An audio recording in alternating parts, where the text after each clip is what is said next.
Saya mengajak kita semua, yuk kita selalu hadir di sini saat ini sekarang, rasakan kekuatan saat ini setiap saat. Dan rasakan kedamaian, rasakan kemewahan. Ketika pikiran kita diizinkan bergerak sedikit saja ke masa depan, maka kita akan cemas dan takut.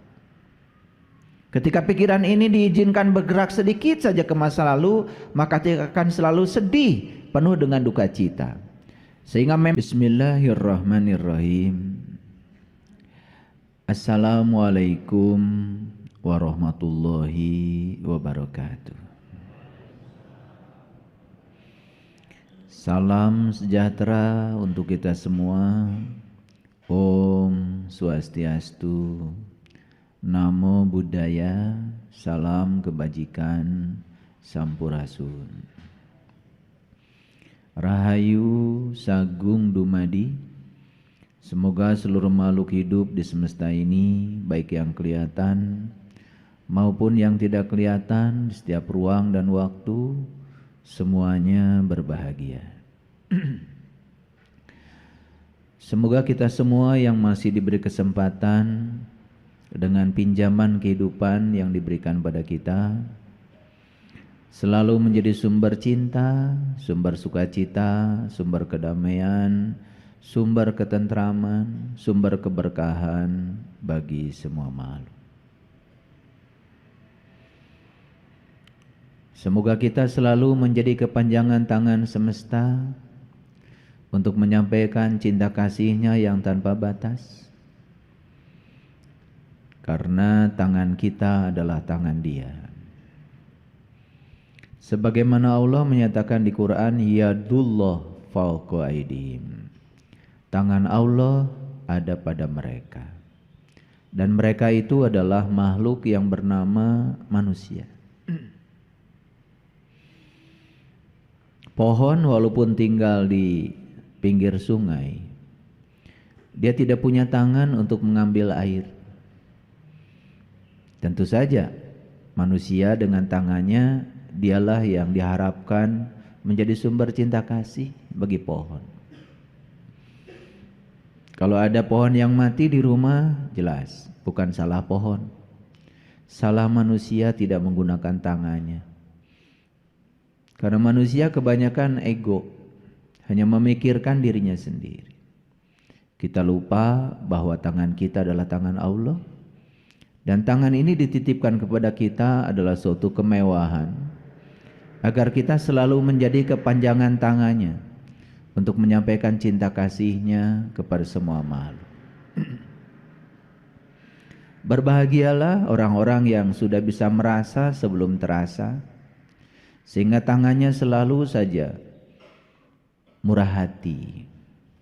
Ketika melihat orang lain susah, tangannya segera bergerak mengambil sesuatu yang bisa meringankan kesusahan orang lain. Tangan kita hari ini bisa masuk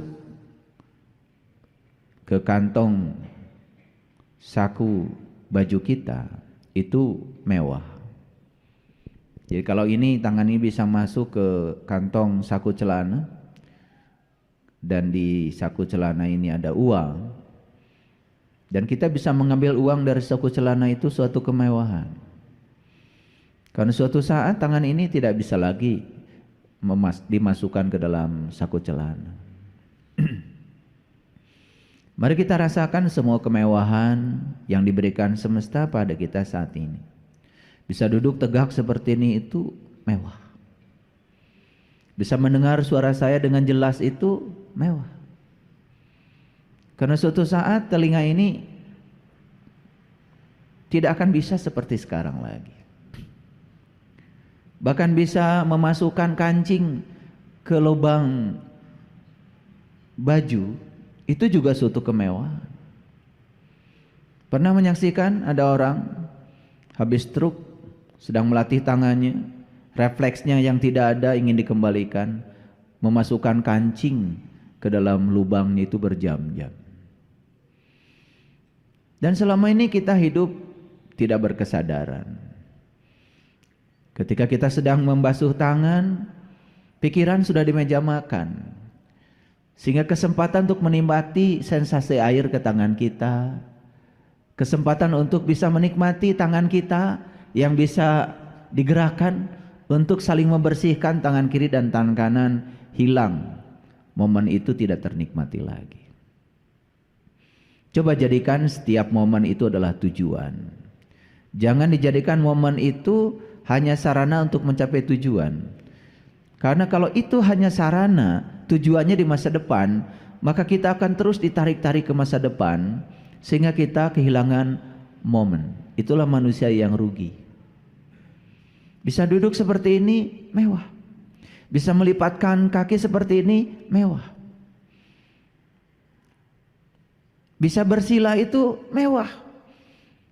Karena banyak sekarang yang mungkin sudah tidak bisa bersila lagi. Melipatkan kaki saja merupakan sesuatu yang sangat sulit. Oleh karena itu, mari kita hadir di sini, saat ini, sekarang. Hidup itu saat ini. Nikmati semua sensasi kemewahan yang diberikan semesta kepada kita. Nikmati kemewahan napas kita, karena dengan napas telinga ini juga menjadi mewah karena bisa mendengar. Dengan napas mata ini menjadi mewah karena bisa melihat.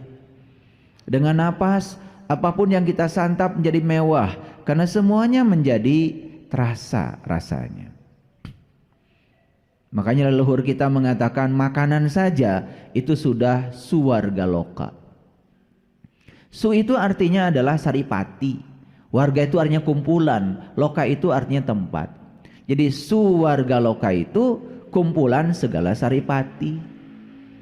Saripati udara, saripati api, saripati tanah, saripati air memanunggal. Menjadi jeruk, menjadi apel, menjadi anggur. Karena otak kita sudah rusak sejak lama. Lalu mengabaikan semua kemewahan-kemewahan yang disuguhkan semesta kepada kita. Makanya saya kadang-kadang mau makan saja tidak berhenti air mata itu mengalir. Karena begitu luar biasa kemewahan yang disajikan semesta. Dan menjadi tidak luar biasa ketika pikiran kita mengabaikan saat ini. Makanya di dalam kajian kita yang sebelumnya saya menyampaikan bahwa yang namanya berserah diri itu adalah hadir di sini saat ini sekarang, menerima semua hal yang terjadi saat ini tanpa ada penolakan sedikit pun. Karena semua sumber masalah manusia berasal dari penolakan, dan penolakan berasal dari penghakiman yang diciptakan oleh pikiran. Izinkan pikiran untuk menghakimi, maka pikiran akan terjebak, ini benar, ini salah. Yang disebut benar oleh pikiran diambil, yang disebut salah oleh pikiran ditendang jauh-jauh. Terus menerus seperti itu, mencengkram, menendang, mencengkram, menendang. Lalu kita kehilangan kesempatan untuk menikmati hidup ini. Bukankah itu yang terjadi selama ini, bukan? Oleh karena itu, saya mengajak kita semua, yuk kita selalu hadir di sini, saat ini, sekarang. Rasakan kekuatan saat ini setiap saat. Dan rasakan kedamaian, rasakan kemewahan. Ketika pikiran kita diizinkan bergerak sedikit saja ke masa depan, maka kita akan cemas dan takut. Ketika pikiran ini diizinkan bergerak sedikit saja ke masa lalu, maka kita akan selalu sedih, penuh dengan duka cita. Sehingga memori masa lalu itu selalu menghantui kita. Tapi cobalah kita hadir di sini, saat ini, sekarang. Tidak mengizinkan pikiran bergerak ke masa depan, tidak mengizinkan pikiran bergerak ke masa lalu, sepenuhnya secara total hadir di sini. Tidak ada yang namanya rasa takut. Tidak ada yang namanya rasa duka. Hidup penuh dengan sukacita. Oleh karena itu, mari kita sampaikan segala pujian untuk Dia, sang kehadiran, sang keberadaan yang meliputi seluruh makhluk dan meliputi seluruh sel dalam tubuh kita. Dia tidak pernah tertidur, Dia tidak pernah terkantuk. Dia terus-menerus terjaga untuk memenuhi segala kebutuhan kita. Namun setiap kali dia datang di rumah ciptanya sendiri, kita selalu tidak berada di rumah. Kita selalu menjadi orang asing di rumah kita sendiri karena kita tidak sadar.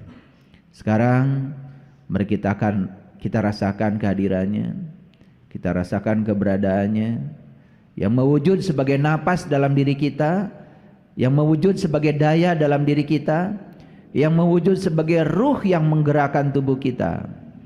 Kita sapa asmanya, kita sampaikan pujian untuknya, bersama-sama membaca hamdalah.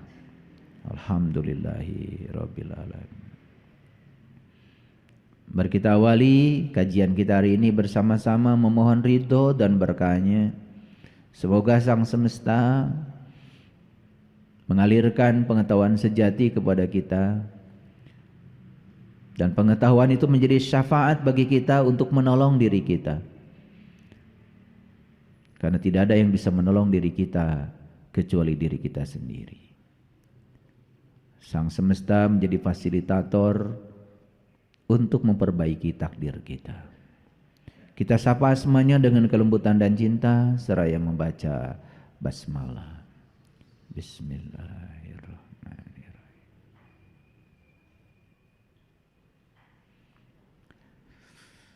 Para hadirin, para sahabatku yang dirahmati Allah, hari ini saya akan membagikan sebuah rahasia. Dan rahasia ini tidak diketahui banyak orang. Semoga rahasia ini akan membuka wawasan kita, kecerdasan kita, terutama meningkatkan kesadaran kita. Setelah saya merenungi tentang hidup, ternyata hidup itu dari dalam ke luar. Kalau dari luar ke dalam itu namanya mati. Jadi hidup itu dari dalam ke luar. Semua yang dari luar ke dalam itu membuat kita menjadi mati dan menderita. Tapi semua yang bergerak dari dalam keluar membuat kita menjadi hidup. Jadi itu bedanya hidup dan mati. Hidup itu dari dalam keluar, kalau mati itu dari luar ke dalam. Ada kata-kata bijak, saya tulis besar-besar di sini. Small change can make a big difference. Sebuah perubahan kecil saja dapat membuat sebuah perbedaan yang besar. Perubahan di mana? Bukan perubahan di luar, tapi perubahan di dalam. Sebuah perubahan kecil saja di dalam, kita akan takjub dan kagum. Karena semua akan menjadikan perbedaan yang sangat besar di luar. Oleh karena itu,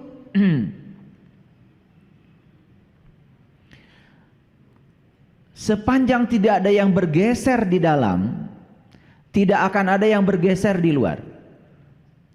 Sepanjang tidak ada yang berubah di dalam, tidak akan pernah ada yang berubah di luar. Jadi kalau kita ingin merubah nasib, hanya sibuk di luar, maka kita akan terjebak dalam kesia-siaan. Kan ternyata satu-satunya cara mengubah nasib adalah mengubah bagian yang terdalam dari diri kita sendiri. Banyak kata-kata bijak yang sudah kita dengar, ternyata pikiran itu menghasilkan perkataan. Perkataan menghasilkan perbuatan. Perbuatan menghasilkan kebiasaan. Kebiasaan menghasilkan karakter. Dan karakter itulah yang membangun nasib. Jadi kalau kita ingin mengubah nasib, ya subah saja sumbernya. Dan sumber perubahan nasib adalah pikiran. Jadi sepanjang pikiran kita tidak ada yang bergeser, sepanjang pikiran kita seperti patung, tidak ada yang berubah, jangan pernah berharap yang di luar akan berubah. Kira-kira itu tema kita hari ini, dan saya akan mengajak kita semua untuk membuktikan kedahsyatan ini. Sedikit saja perubahan di dalam, maka kita akan terkagum-kagum karena di luar akan terjadi perbedaan yang sangat besar. Mari kita masuk dulu pada satu perenungan. Kesulitan itu hadir dalam hidup, ternyata bukan untuk melemahkan kita. Tetapi kesulitan itu dihadirkan semesta justru agar kita menemukan kekuatan kita sendiri.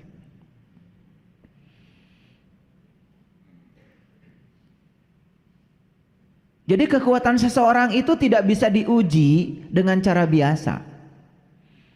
Seberapa kuat seseorang itu ya dihadirkan oleh semesta yang namanya kesulitan. Dan ternyata kesulitan sudah terbukti selalu mengantarkan seseorang untuk menemukan kekuatan dirinya. Oleh karena itu, kalau doa itu jangan sembarang. Kita tuh kalau doa kepada orang itu semoga dilancarkan, dimudahkan. Dan itu sudah menjadi kata-kata umum itu. Kalau minta dilancarkan, dimudahkan, mohon maaf. Dalam kelancaran, dalam kemudahan, tidak ada proses belajar. Justru proses belajar itu terjadi ketika segala sesuatu tidak lancar dan tidak mudah. Coba, kalau kita membaca buku 1000 halaman dan semuanya mengerti menurut teori pembelajaran, sebenarnya kita itu belum belajar. Tapi dari 1000 halaman itu ada satu halaman yang sulit, dan kita diam dalam kesulitan itu, dan kemudian kita terus ya mencoba mengerahkan semua kekuatan kita untuk memahami kesulitan di halaman itu. Justru di halaman itulah kita terjadinya proses belajar. Jadi kalau kita baca 1000 halaman, kemudian kita mendapati kesulitan di satu halaman, dan yang sulit itu dilewat, dan kita hanya membaca 999 halaman, kita nggak belajar. Cobalah naik kelas sedikit kalau mendoakan orang lain, ya. Atau mendoakan diri sendiri. Ya Allah, semoga dilancarkan, dimudahkan. Naik kelas sedikit. Ya Allah, kuatkan bahuku. Apapun yang terjadi, yang Engkau pikulkan kepadaku, aku kuat memikulnya. Coba. Naik kelas sedikit ya, memasuki pada zona tantangan. Jangan terus menerus di zona nyaman. Pernah doa begitu?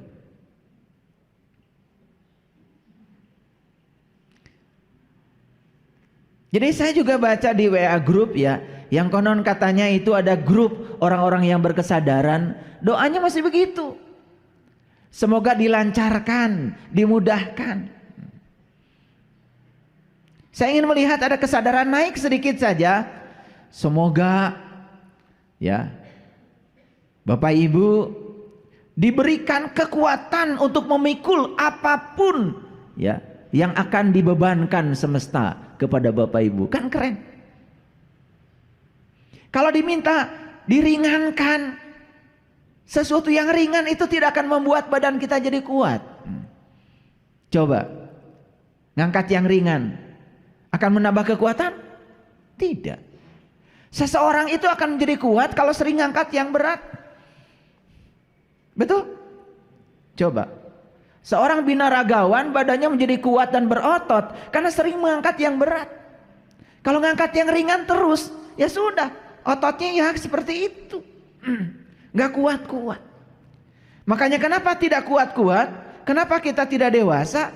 Karena kita itu kata-kata yang meluncur dari mulut kita pun menggambarkan betapa ringkihnya diri kita. Beda dengan Jenderal MacArthur. Jenderal MacArthur itu adalah pemimpin perang sekutu. Terkenal itu dengan doanya. Tuhan, jangan berikan kemudahan kepada anak-anakku. Jangan berikan kerancaran kepada anak-anakku. Begitu. Doanya begitu.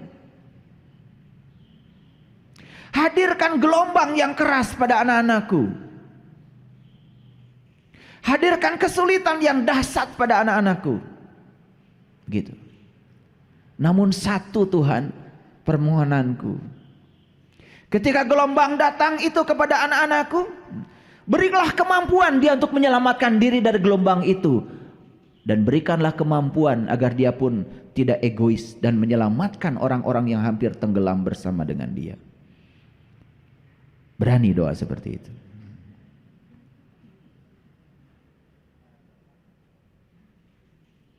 Berani.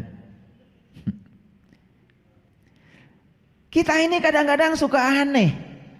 Ingin hidupnya luar biasa, tetapi cara hidup kita biasa. Padahal hukum alamnya sederhana. Jika cara hidupmu biasa, hasil yang akan kau raih ya biasa. Karena hal yang luar biasa hanya bisa dicapai lewat cara yang luar biasa. Jadi kalau kalian itu hanya berbuat baik sama orang yang baik sama kalian, kan itu biasa. Tapi kalau kita bisa berbuat baik sama orang-orang yang jahat sama kita, itu baru luar biasa.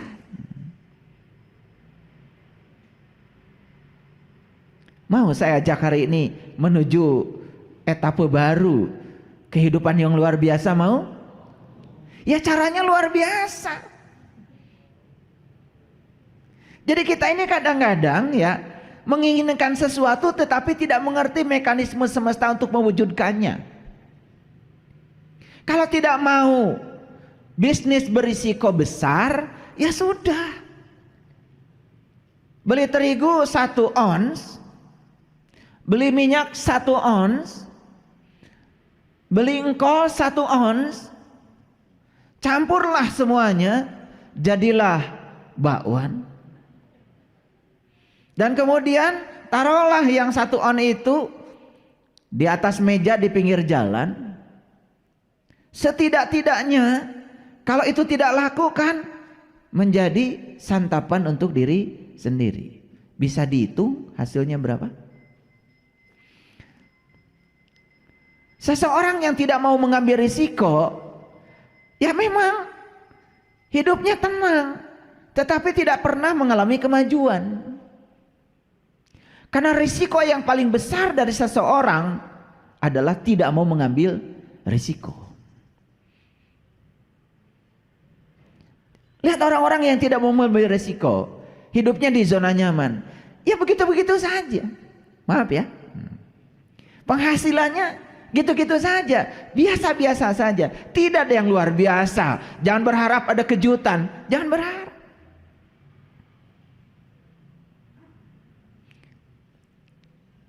Jadi bagaimana kita bisa menjadi kuat?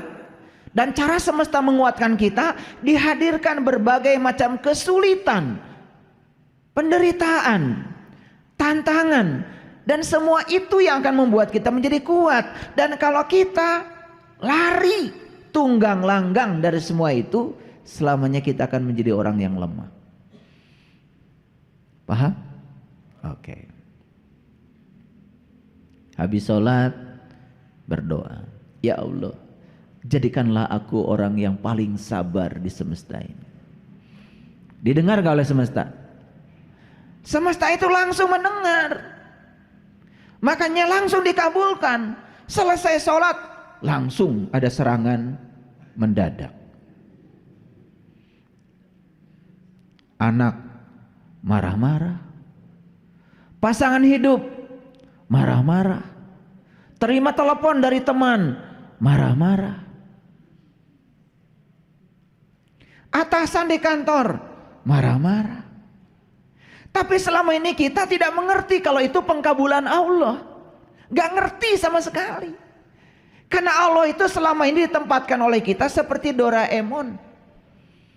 Jadi kalau kita minta sabar, jadi orang paling sabar, caspleng gitu langsung jadi orang paling sabar, ya tidak.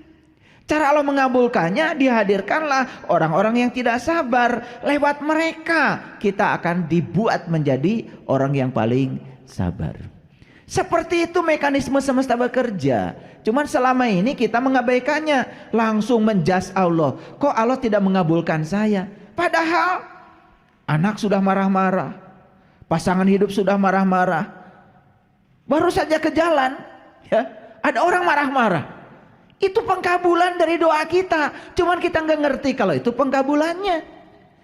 Karena yang namanya pengkabulan di otak kita itu adalah bukan proses. Pengkabulan itu seakan-akan caspleng kayak Doraemon. Minta kantong ajaib, langsung saja saat itu datang. Begitu bukan? Ini ngerti nggak yang saya sampaikan? Kalau ngerti saya lanjutkan ngajinya. Ngerti? Oke. Agak cerdas sedikit ya. Makanya saya bilang kalau mau ngaji dengan saya minum jus wortel.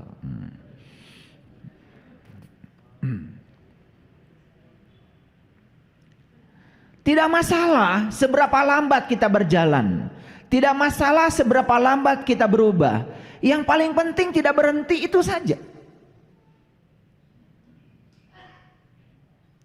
Seorang pakar fisika yang bernama Einstein mengatakan, hidup ini seperti mengayuh sepeda.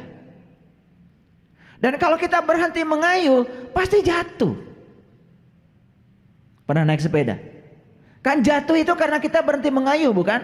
Dan kalau terus kita mengayuh, maka keseimbangan tidak akan hilang. Jadi keseimbangan dalam hidup ini karena kita berhenti mengayuh, itu saja sebetulnya. Dan kalau kita terus mengayuh, jadi tidak usah memikirkan seberapa lambat kita berubah, tidak usah. Yang paling penting jangan berhenti berubah, terus saja. Pohon yang ada di sana itu pohon mangga itu dulu saya tanam kecil segede gini, itu yang tinggi itu segede gini. Dan kalau kita tatap sekarang pohon itu, walaupun dia sedang berubah, perubahannya itu tidak akan bisa dideteksi oleh mata kita secara lahir. Tapi perubahan itu baru nyata setelah 2 tahun, 3 tahun. Seperti itu alam semesta mengajarkan perubahan. Tidak tergesa-gesa, tidak terburu-buru, tapi sampai. Yang paling penting itu sekarang jangan berhenti untuk terus berubah. Walaupun kecil-kecil tapi terus berubah. Jangan berhenti belajar. Karena orang yang berhenti belajar langsung jatuh menjadi orang bodoh. Tetapi ketika dia terus belajar, walaupun sedikit-sedikit, status dia tetap jadi orang pintar.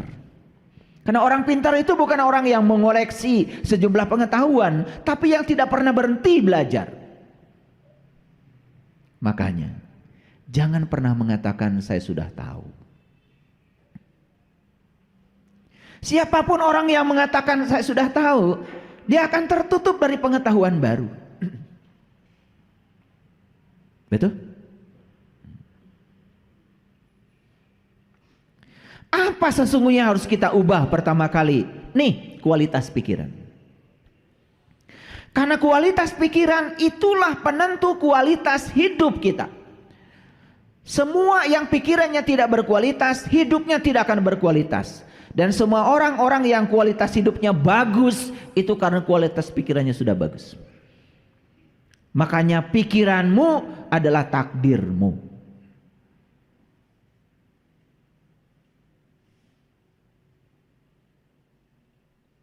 Dan pikiran itu bukan buatan Allah. Pikiran itu buatan lingkungan. Yang buatan Allah itu otak. Otaknya buatan Allah. Tapi yang diinstalkan ke dalam otak itu tergantung di mana kita hidup. Saya mewawancarai mahasiswa yang mengambil mata kuliah kewirausahaan dengan saya. Secara pribadi, saya tanya, pernah dengar nggak kamu kata-kata dari orang tuamu? Nah, cari uang itu susah. Nah, hidup itu penuh dengan perjuangan. Itu terdengar berulang-ulang, mau makan, kata-kata itu datang. Ketika minta uang jajan, langsung dapat khutbah. Khutbahnya, nah, cari uang itu susah. Hidup ini penuh perjuangan. Terus dikatakan begitu, terus berulang-ulang. Apa yang terjadi? Kata-kata yang diulang-ulang itu akhirnya masuk di subconscious mind, long term memory anak kita. Terbentuklah dalam otak mereka itu sebuah paradigma buat cari uang itu susah dan hidup penuh perjuangan. Makanya anaknya ketika sudah dewasa cari uangnya susah dan hidupnya penuh dengan perjuangan. Itu doanya orang tua yang tidak disadari. Dia doakan setiap sholat, semoga anak saya jadi anak yang soleh, berguna bagi nusa dan bangsa. Doa itu dilantunkan 5 kali setiap sholat, tetapi mengatakan hidup susah dan penuh perjuangan puluhan kali. Mana yang akan jadi? Yang puluhan kali, ada proses repetisi di situ. Tapi orang tua menganggap itu bukan doa, dan itu yang akan terjadi. Apa yang terjadi? Untuk membongkar kata-kata di dalam alam bawah sadar itu mahal, perlu bantuan psikolog, perlu dihipnoterapi, perlu diubah semua sampah yang ada di dalam pikiran bawah sadarnya untuk mengubah nasibnya. Kenapa sih kita tidak mengatakan, nah hidup itu mudah dan menyenangkan? Coba. Hidup itu mudah dan menyenangkan. Pak, Ma, wih, mobil bagus sekali. Nanti kamu bisa beli. Bisa beli. Daripada mengatakan, jangan mimpi. Memangnya Bapak ini siapa? Wah, gitu. Kita ini cuma seorang petani, ya. Kadang-kadang padi juga dimakan tikus, betul nggak? Diserang burung, panen juga belum tentu. Terus dihunjamkan kata-kata negatif pada anak kita, sekaligus kita sedang menghunjamkan kata-kata negatif di pikiran kita. Ya sudah, setiap kali nanam padi selalu dimakan tikus, karena dia itu memang sedang berdoa semoga padinya dimakan tikus dengan kata-kata tadi. Cuman kita tidak pernah sadar, itulah kualitas hidup kita, tergantung kualitas pikiran kita.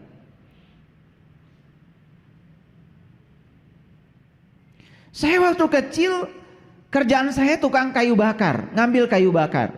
Jadi kalau hari Sabtu, itu hari Minggu, itu kerjaan kami itu ngambil kayu bakar. Jadi semua cucu-cucu itu dikumpulkan itu di rumah nenek, dikasih sarapan singkong sama gula merah, gula aren. Itu supaya kuat naik gunung. Gitu. Naik itu. Nenek kami yang memimpin itu. Luar biasa. Saya nakal. Karena kalau nenek sedang ngambil kayu bakar itu, ya saya tidur-tiduran aja di hutan itu. Lihat langit. Yang lain itu sibuk ngikutin nenek. Kalau saya enggak, nakal. Kalau sudah satu ikat disiapkan, ya baru sama saya diangkat. Nakal saya itu. Tapi waktu kecil saya sudah lihat ke langit, lihatnya ke langit itu. Paling suka, paling senang kalau ada pesawat lewat itu. Pesawat lewat. Kalau ada pesawat lewat, bahagia sekali. Dan saya pejamkan mata saya lama gitu. Dan saya rasakan seakan-akan saya di pesawat itu.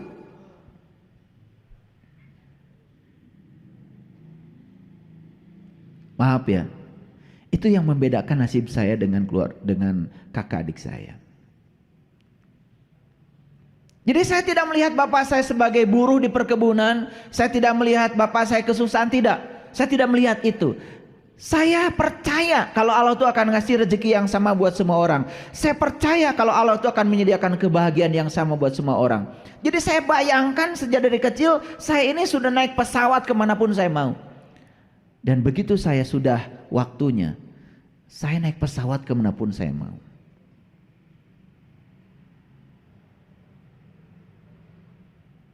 Jangan main-main dengan pikiran. Makanya saya bilang hidup itu mulai dari dalam keluar, bukan dari luar ke dalam. Silahkan, silahkan. Biayai anak-anak kalian, ya, modali anak-anak kalian. Udah kamu bisnis ini, modali. Habis tuh modal. Percaya deh sama saya.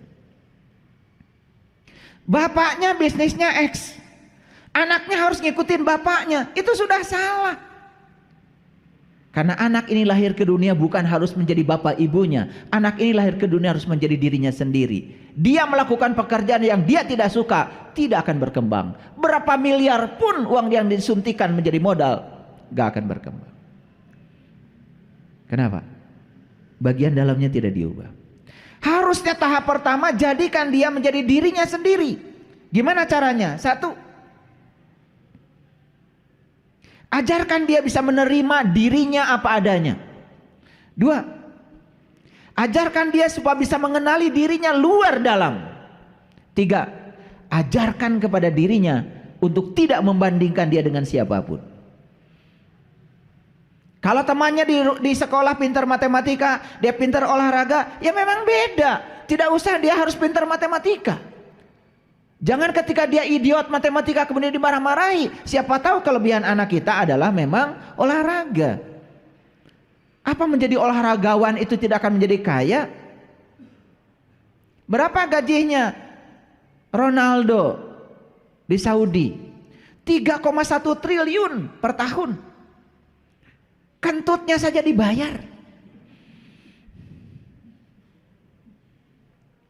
Betul nggak? Dan belum tentu Ronaldo disuruh mengerjakan soal fisika, matematika bisa. Belum tentu. Karena setiap manusia itu jenius sebetulnya di bidangnya masing-masing. Cuman kita ingin semua orang seperti yang kita mau. Itulah orang tua kadang-kadang. Intervensi pada anak. Intervensi yang pertama pendidikan, intervensi yang kedua pekerjaan, intervensi yang ketiga adalah jodoh. Tuh. Rumah saya kencana rumah saeun. Betul nggak? Ini saya sedang mengajarkan kesadaran. Karena yang punya rencana besar dengan anak-anak kita bukan ayah ibunya, yang punya rencana besar dengan anak-anak kita adalah semesta, Allah. Temukan jeniusnya anak kita di mana. Kita ini hanya fasilitator. Dan yang keempat, izinkan anak kita menemukan bakat yang luar biasa dalam dirinya. Dan yang kelima yang luar biasa adalah setelah dia menemukan bakat dalam dirinya, kembangkan bakat itu sehingga menjadi berkah dalam hidupnya. Setelah itu ajarkan kepada mereka, nah berkah itu bukan untuk kamu, tapi berkah yang dititipkan Allah kepada kamu agar kamu menjadi manusia yang bisa menjadi kepanjangan tangan Allah, menyampaikan cinta kasih Allah pada semesta, baru jadi manusia yang berguna.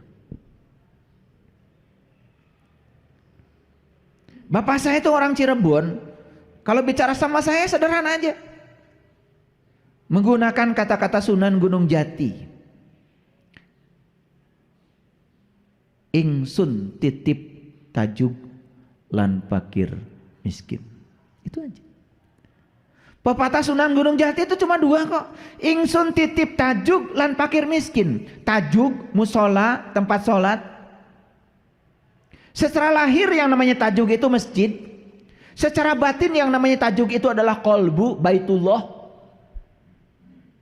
Jaga aja kata bapak saya 2. Dimanapun kamu tinggal, jangan lupa bikin tajuk kecil-kecilan, bikin musola kecil-kecilan, kalau ada rezeki bikin masjid yang besar.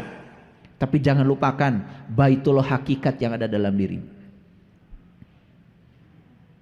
Dan siapapun yang sudah menemukan tajuknya dalam dirinya, saya yakin orang yang sudah di level itu bersama dengan Allah yang Maha Pengasih, Allah yang Maha Penyayang, pasti welas asih hidupnya. Pasti welasan dan asihan. Berikutnya apa? Fakir miskin. Dan itulah sebetulnya sumbernya kebahagiaan. Jadi sekali lagi jangan pernah berharap sesuatu yang luar biasa dalam hidup ini kalau hidup kita biasa-biasa saja. Sama. Kita sholat biasa-biasa saja. Orang lain wudhu, ikut wudhu. Orang lain sholat, ikut sholat. Orang lain takbir, ikut takbir. Ya sudah, ngikut seperti kebanyakan orang. Ya hasilnya pun seperti kebanyakan orang. Coba dinaikkan sedikit. Kenapa Rasulullah mengajarkan kepada kita ketika membasuh wajah, beliau mengajarkan doa, ya Allah putihkanlah wajahku dengan cahaya. Ketika membasuh kaki, beliau berdoa, ya Allah kuatkan kakiku dalam menjalani syiratmu. Ketika membasuh hidung, Ya Allah, masukkanlah bau surga ke dalam hidungku. Jadi Rasulullah mengajarkan afirmasi, mengajarkan kesadaran. Sebetulnya Rasulullah sedang mengajarkan kepada kita bagaimana kita berterima kasih pada tubuh ini. Bagaimana kita mencintai tubuh ini. Makanya tubuh ini kalau diajak bicara luar biasa. Jadi pagi-pagi saya selalu ya mengucapkan 4 kalimat ya. Saya menyesal, saya pegang kaki saya. Sambil dikasih lotion, pagi-pagi saya kasih lotion. Saya menyesal karena tidak menggunakan kamu sebagaimana mestinya. Saya menyesal karena sering mengajak kamu, padahal kamu tidak suka ke tempat itu. Saya menyesal sering menggunakan kamu semau saya. Saya minta maaf ya, minta maaf. Saya minta maaf itu tiap hari pada seluruh anggota tubuh saya. Minta maaf, minta maaf, minta maaf, minta maaf. Karena ini bukan saya, bukan saya. Ini adalah kendaraan yang dititipkan semesta untuk saya. Maaf saya kalau saya tidak mengurus kamu dengan baik. Makanya kalau tukang pijit, kalau mijit kaki saya, kok halus banget ayah? Ya, dikasih lotion sambil diusap-usap. Dan saya tidak pernah berhenti mengucapkan terima kasih, terima kasih, terima kasih. Karena dengan kamu saya bisa nyetir mobil, dengan bisa nyetir mobil saya bisa pergi kemanapun saya mau. Dengan kamu saya bisa naik gunung, dengan naik gunung saya bisa melihat pemandangan yang indah.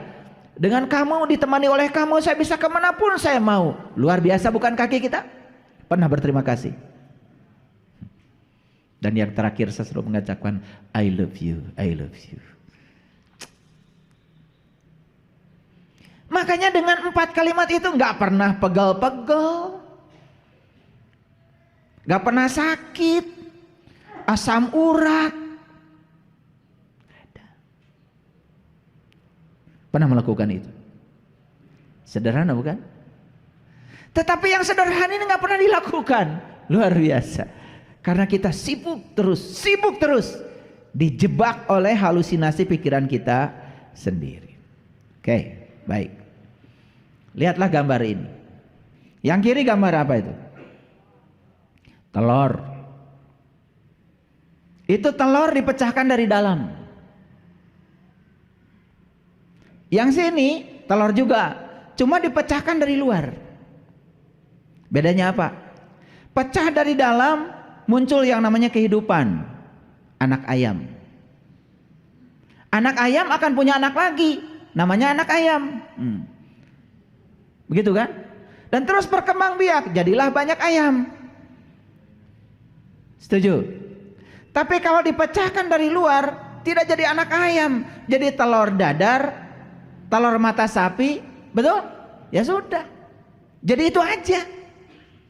Makanya dipecahkan dari dalam timbul kehidupan, dipecahkan dari luar malah justru menimbulkan kematian dan kesengsaraan. Sama orang belajar spiritual, sama orang menjalankan agama. Kalau dia itu menggunakan kekuatan dari luar, dipaksa, disuruh-suruh, tidak akan pernah berkembang. Tapi kalau kesadaran muncul dari dalam, itu luar biasa. Makanya tugas kita ini sebagai orang tua bukan memaksa anak harus itu harus ini, tetapi timbulkan inspirasi pada dirinya agar dia mau melakukan itu dari kesadarannya sendiri.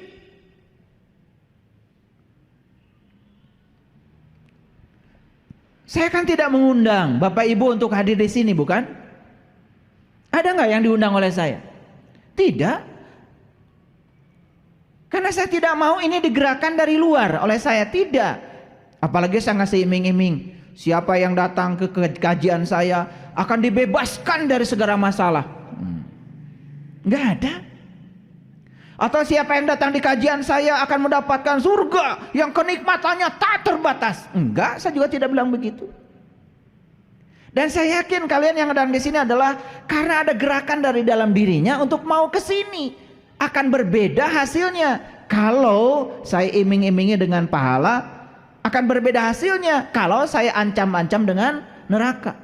Apalagi kalau saya bikin statement, siapa yang tidak datang kajian saya hari Selasa maka akan masuk neraka, dibakar di sana. Enggak. Saya cuma menginspirasi saja supaya inspirasi dari saya itu menggerakkan yang di dalam sehingga kita menjadi tahu siapa diri kita. Oh, ternyata saya itu tidak tahu.